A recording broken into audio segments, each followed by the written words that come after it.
Logan, how's your morning on the West Coast going so far? It's going well. No complaints. I'm down here in LA, so I've escaped the rain from Vancouver for the time being. But that'll only be a short piece out, and I'll be back in Vancouver soon. So yeah, going Yeah, well. you got warm weather. I assume it's sunny. I'm here. It's actually snowing this morning in Toronto. Um, so um, so there you go. Thanks for rubbing it in. Um, Logan, you are building something that I've said to you in the past I think is magical. Um, you're the founder and CEO of Adauris. You and I met in Aspen, Colorado at a retreat of other technology leaders. Um, we had a great time, and that's how we got to know each other. And I thought this made a ton of sense to have you on to share what you're building. And I think that's a good place to start. What is Adauris? Why do you believe it's magical? What's the mission? Fill me in. Totally. Yeah. So Adauris, in short, is a platform for marketing teams and publications to take all of their existing written content, thought leadership, and turn that into immersive audio experiences. Our focus has been, can we create AI agents that automate the content ingestion, transformation, and distribution so that marketing teams can leverage their existing catalogs and thought leadership to greater effect, making that now suddenly available in audio experiences across podcasting platforms, embedded on page, YouTube, and the like. The whole idea is increasingly people spend more time listening than they do reading, and yet, you know, we still produce content in a large way, particularly in the B2B marketing space, in written formats. And there's so much knowledge out there. There's so many great insights going into these ebooks and white papers and thought leadership. And yet they're not being engaged with as fully as possible simply because of the format that they're fixed in. And so at Adauris, what we recognized is the more easy that we can make it for publications and marketing teams and the like to suddenly have their content and information available in audio, the more that they benefit, the more their customers benefit, and you have a more holistic omni-channel marketing. That's fascinating. And let me just try to replay this back. So we have a newsletter called Founder Mail. Okay. Put out editions once a month on startups, talent, building teams, startup founders, and how to build great organizations. And you're telling me that instead of reading the newsletter, okay, you can create a engaging, non-AI sounding podcast with musical production so that people, I don't know, when they're on the subway or doing a workout, can listen to an engaging podcast version of the newsletter. Did I get it right? And like taking that a step further, like we're talking about like boring research publications that are 20 pages long, you could turn those into engaging 5-minute epic podcast conversations. Absolutely. Yeah, that's exactly it. So I mean on the first piece is like we're all familiar with like inbox fatigue. Like I have a folder in my inbox for newsletters. I'm telling you there's probably 3,000 unread newsletters that accumulate every single week, and it's hard because every morning you're trying to prioritize, and you would love to read through those newsletters, but there's only so much time where you're in front of the screen reading. There's so many more opportunities and parts of your day where you're walking, commuting, doing the dishes and the like. And those are opportunities for audio now suddenly to expand that available time horizon for you to be consuming relevant information. And you already know what you want to consume. That's the thing. Like you've already subscribed to the newsletter. I'm interested in what Stacked SP is doing.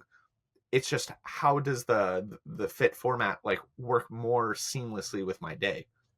But absolutely to that second point is we're seeing right now just the rate of change in audio innovation is staggering. So Google releases this platform called Notebook LM, And it's a way for you or I, we can upload research documents, Wikipedia articles, and you can now talk with this platform, answering question that will answer questions about all of the sources you uploaded.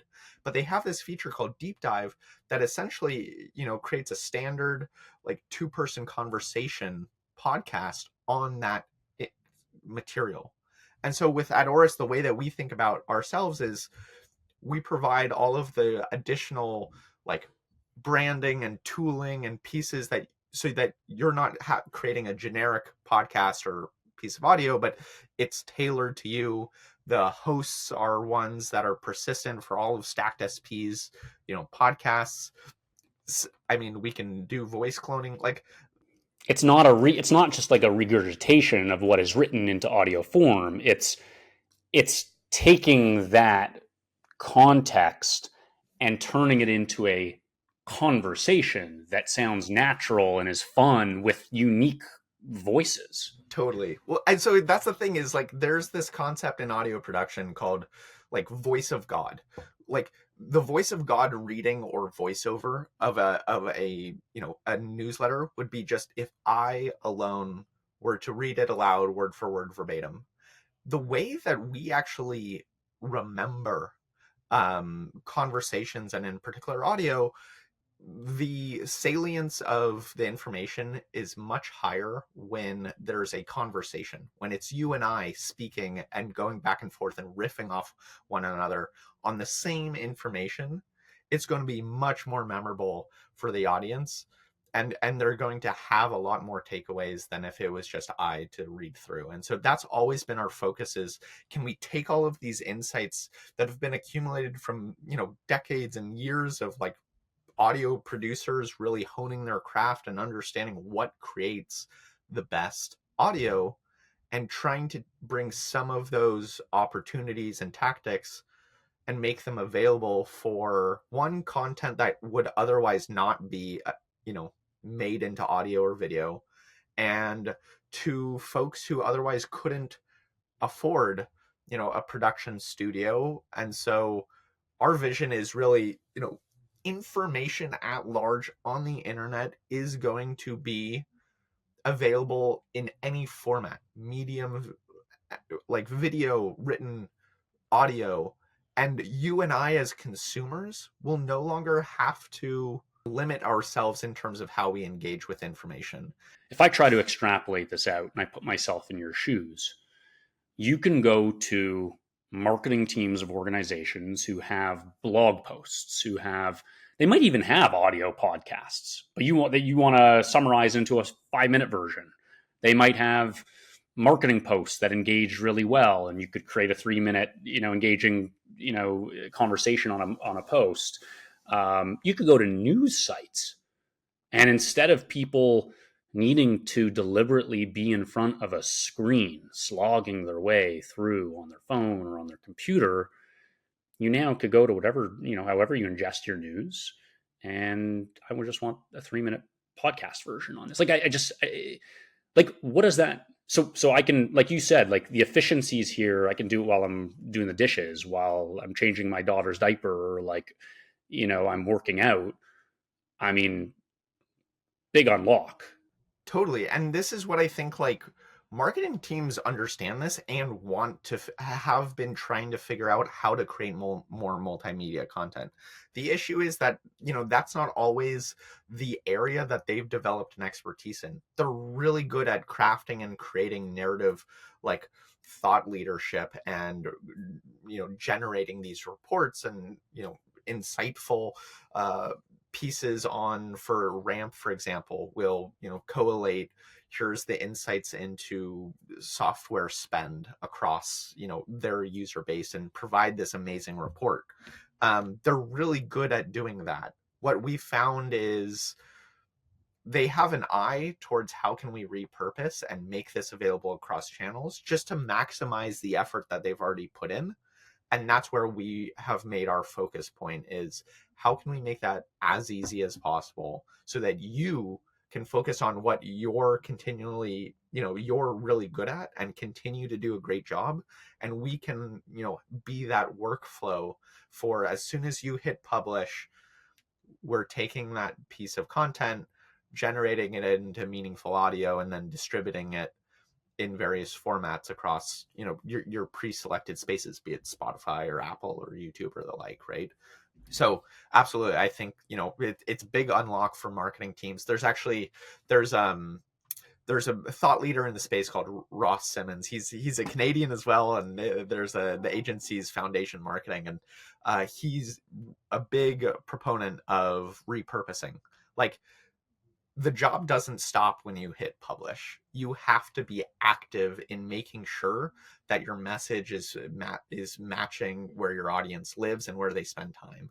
And the truth of the matter is most audiences, be it busy executives or younger demographics, spend a lot of time on Spotify and Apple and listening to pieces of audio there, above the time that they're spending reading on mobile. Logan, if I'm a CEO of, I'm the CEO of Stacked SP, a talent firm for venture-backed tech startups. We build engineering teams. Or I'm the CEO of a venture-backed tech startup that's scaling, or a CFO or a CRO, and you have to ingest a bunch of data. You have tons of meetings every day, right? Could I use Adauris in a future state on my commute to work to get a download of where I am in my business? You know what I mean? Listen to it in podcast form instead of needing to get to the desk and spend an hour and then 2 hours in meetings. Like, is that possible here? The way that we think more broadly about audio and about our mission at Adauris is really, there is a multitude of information and content and knowledge locked in written format, and audio is a better form factor for consumption in a lot of scenarios. And so we've focused on marketing and kind of the inbound, how does audio play a role there? But in for the internal operations, absolutely, that's also another pillar for where audio can just be a meaningful efficiency and value driver for companies, the world over. And so I think you know what we'll be building out at Adauris is trying to prioritize how can we be the infrastructure or the layer by which companies can just meaningfully adopt and incorporate audio to drive, revenue outcomes, to drive engagement outcomes, and to drive efficiency outcomes in their businesses. And what you described is spot on. We've seen, increasingly, companies be intrigued by like internal podcasts. When you have a larger corporate structure and many employees, how do you keep abreast of, everything that is going on, the reports that are being sent your way, but also how do you manage and create a more direct relationship with all of the folks, that work for you? And that's where audio and podcasting can have definitely a meaningful contribution there.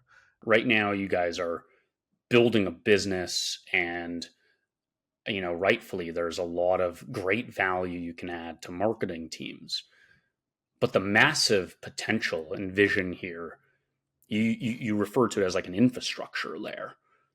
Audio as an infrastructure layer, like there's so many use cases, and audio can just become a part of everything that anybody consumes. And that in itself can add so much efficiency in so many different scenarios. One of our partners, and you know them well, Daniel Saks and the land-based team. Daniel has that refrain of reclaim your day, right? And I think, in so many, their approach is one, and I think we're an adjacent and complementary, piece of that puzzle. Of, yeah, you can go hiking, you can do more things and still engage meaningfully with, with the content of your company. I would not underestimate the power and implications of that for 1 second. My goodness, the efficiency across society, across business, to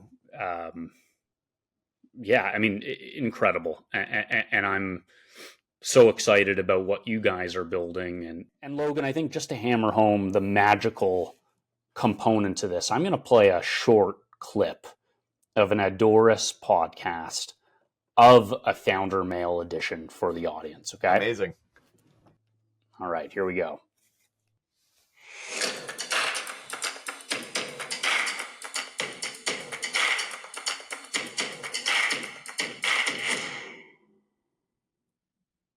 So I got something super cool for you. Today, we're diving into some game-changing insights from the latest edition of Founder Mail. That's right, the one all about agentic AI and its massive leap forward. This is Unstacked Startups, the podcast where we pull back the curtain on startup growth, hiring top talent, and capital strategies. Ready for it, Sam? Oh, absolutely. Let's get into it. So, for anyone tuning in for the first time, we're building a space where tech founders, startup leaders, early employees, and VCs can share and learn what actually makes startups tick. It's epic. It goes on, and they have a totally engaging, real, genuine conversation. Kudos to you, Logan. So awesome. You guys are the ones creating the great, content and base for that to be generated off of. There's a great refrain of, you can't put lipstick on a pig.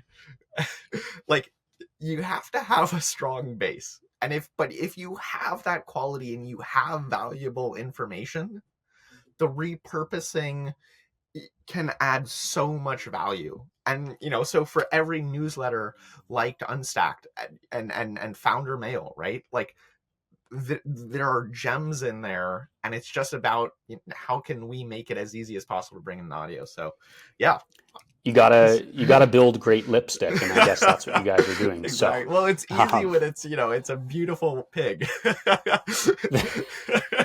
Starting from a strong base. It's awesome. That's awesome. Okay, so Logan, I want to segue over to how you've made this happen. You've built this business from scratch, and I know you're not doing it alone, and you've had to assemble an amazing team. And I've met members of your team, and these are world-class individuals. How do you think about building a team? What's your philosophy when it comes to hiring great people? And with Adauris, like many startups and many companies, we've hired folks, we've had to let folks go, and this is kind of where we're at today. Is what feels like a really good evolution and composition of all the learnings that we've taken across the past 3 years that we've been around. I think the number one lesson that didn't really hit home until you're in it is team is everything. Like, particularly in an early startup, there's so much that you don't know. There's so much uncertainty. And so your bet at the end of the day, and the bet of investors, of the folks who are choosing to back you and your initiative, is that you can work at a speed that allows you to learn and pivot and iterate until you really go from that initial idea to providing crucial value for a company. And that is a meandering path. That is rarely a straight line. And what gets you from point A to point B are the people.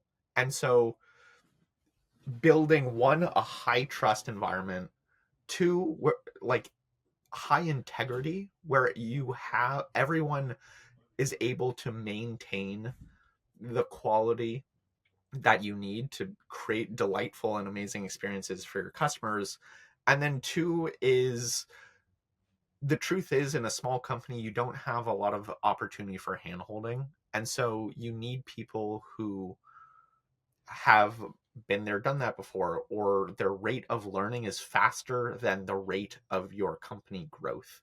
Because that's the danger, is when your company growth outstrips the rate of growth of your employees. And so I think when we've been building a team, it's always been high integrity, like, and conviction that they will figure out a solution and get things done, and that an ability and flexibility to move quickly. So yeah. I've actually I've asked this question a lot, Logan, to founders and CEOs of fast, high growth tech startups, and everybody gives various answers, etc. I've never heard someone answer with, and it's fascinating.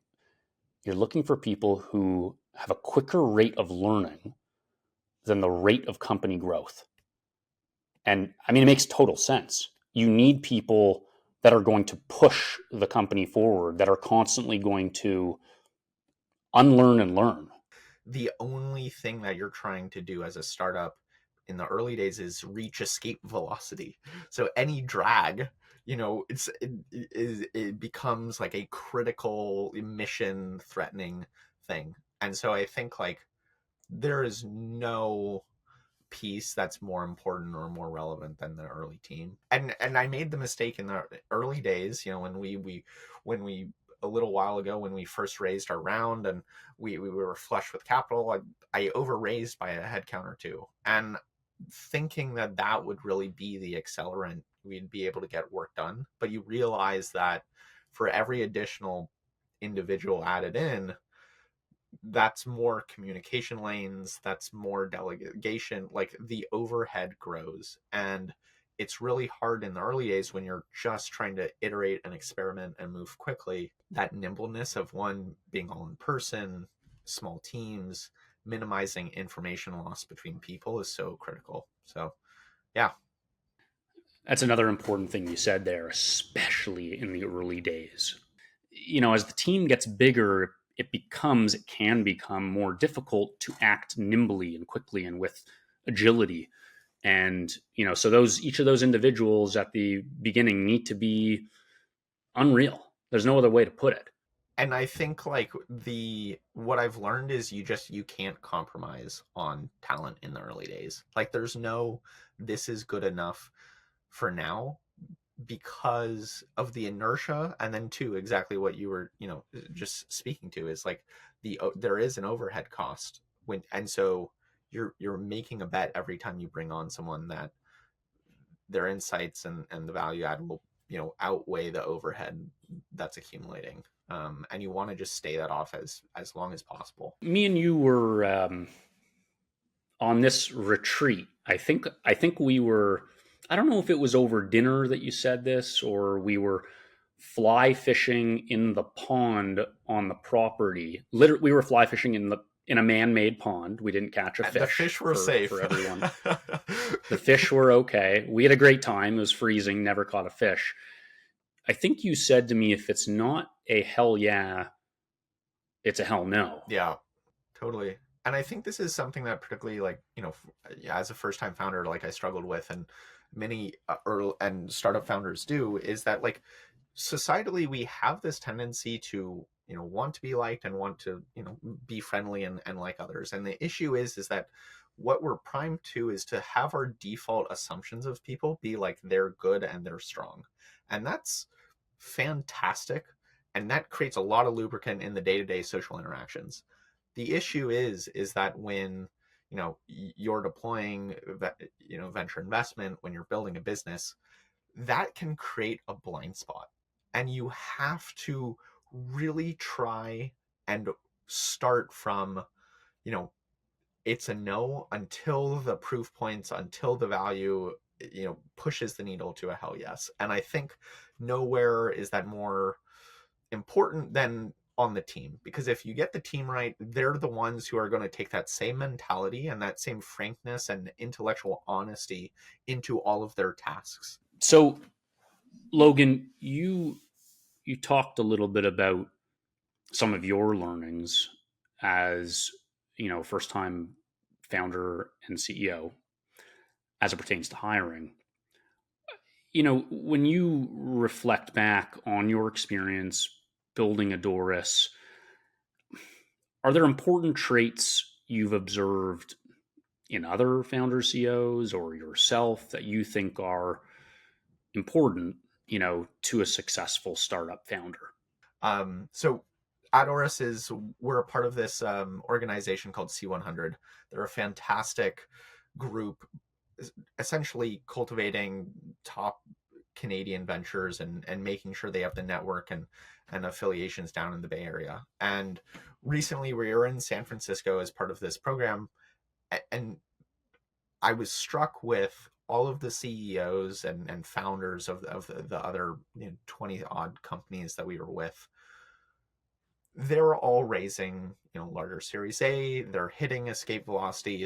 They've found product market fit. And something that stood out was there is an obsession with the problem and the like ensuring that the solution is out there and in the world, and that can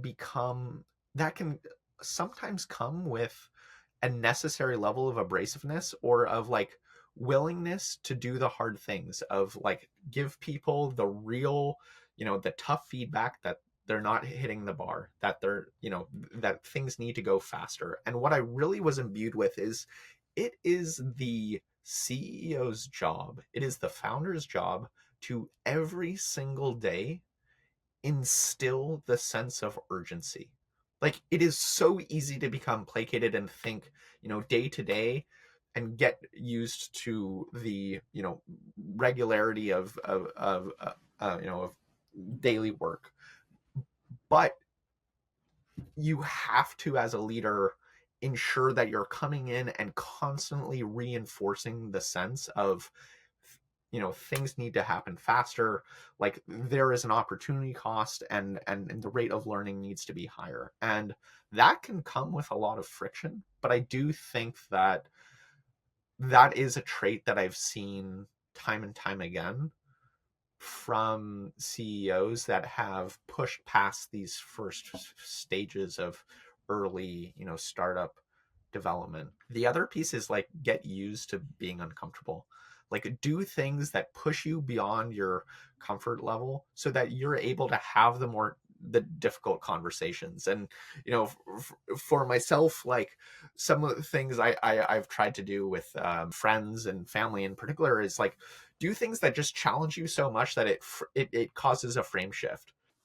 I'm smiling, Logan, because I know me and you have had a conversation about your trip to Italy and scaling the mountains there with minimal equipment. Kind of, a little crazy here, but talk about uncomfortable and pushing the boundaries. But yeah, continue. Sorry to interject. No, totally. So there's this great refrain from Alex Honnold, who's the free solo, El Capitan Yellowstone, he with zero equipment, and he in one of his interviews he talks about how most people truly aren't afraid, or like have not experienced true fear.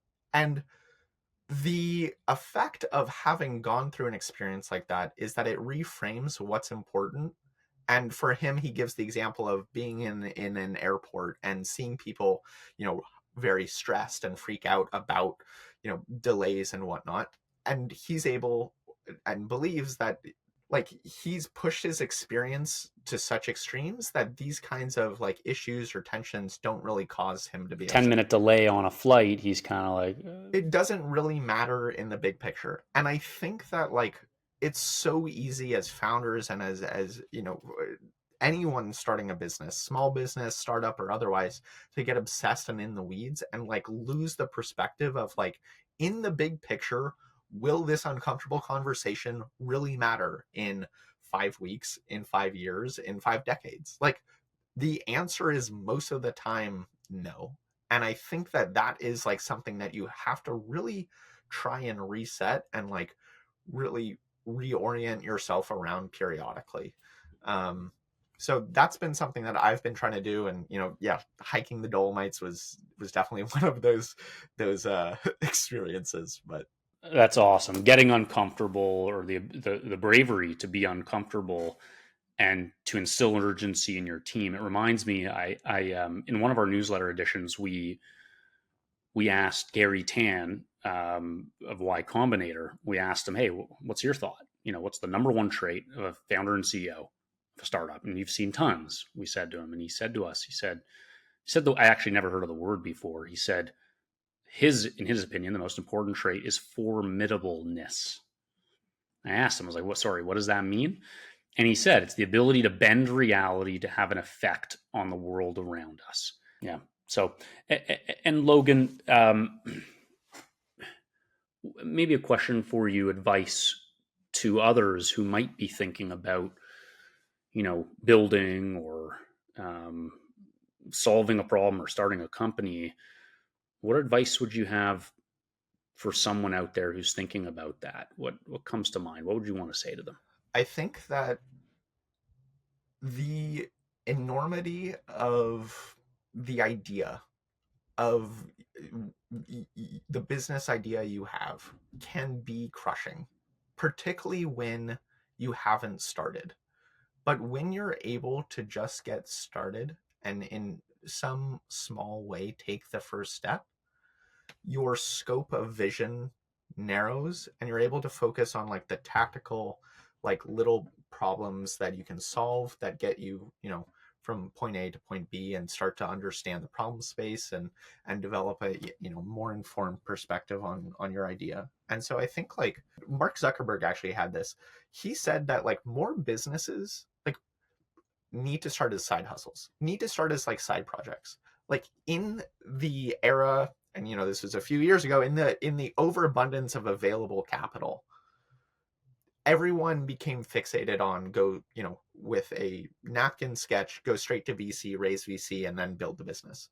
And I think that like that creates a lot of a high barrier for many people to think about getting started, or what possibly can lead them down the path of doing, be it a side project or a venture scalable company. And I think that by starting and just as a side hustle and taking that pressure off of yourself and just beginning step to step, like that has magical compounding over the long run. Like perfect is the enemy of good. Like you can get way in your head. And I always have this problem is I start to overthink, overanalyze. And it's like, if I'm thinking about all of the problems or all of the uncertainties of Adauris every single day, I'm going to be in paralysis, like doing nothing. Like that is good for me to open up the box, like maybe once a week, maybe once a month. Otherwise, like there's so many day-to-day little things that will compound and will actually answer a lot of the larger problems that I think about down the line. Got one final question for you. What legacy do you hope to build with Adauris? I think at the end of the day, and we touch on this, like the legacy I want to leave with Adauris is